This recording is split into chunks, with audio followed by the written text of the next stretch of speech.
parler des questions sociétales, environnementales, mais sous un prisme qui est hyper positif, qui est agréable.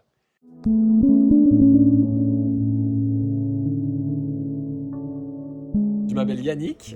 Au quotidien, je m'aime pas mal l'improvisation théâtrale et les questions liées à la transition sociétale, environnementale.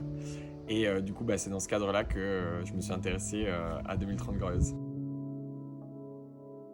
La place de 2030 Glorieuse, c'est que je trouve que c'est un outil qui est hyper puissant et chouette pour parler d'imaginaire et d'ouvrir en fait la porte des nouveaux récits. C'est-à-dire comment est-ce qu'on peut dès maintenant imaginer des futurs souhaitables. Et du coup concrètement, moi j'anime différents ateliers au sein de différents collectifs un peu autour de moi. Je dirais que c'est un pouvoir assez fort en termes de joie de vivre.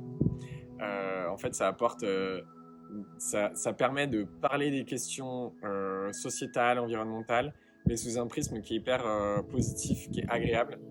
Et en fait, ça change du coup d'autres ateliers qui peuvent évoquer certains faits rationnels et qui sont super importants pour comprendre les ordres de grandeur.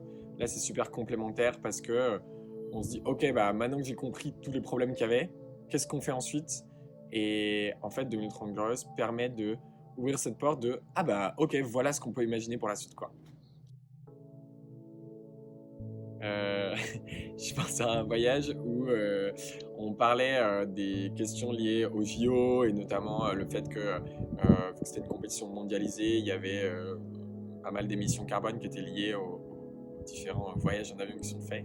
Et donc une des idées qui a émergé, c'était de faire un lâcher de grenouilles dans les piscines olympiques pour faire prendre conscience de ces enjeux-là. Et je trouvais l'idée rigolote de se dire que j'imaginais vraiment un lâcher de grenouilles avec des petits messages sur le futur désirable. Je trouvais ça rigolo.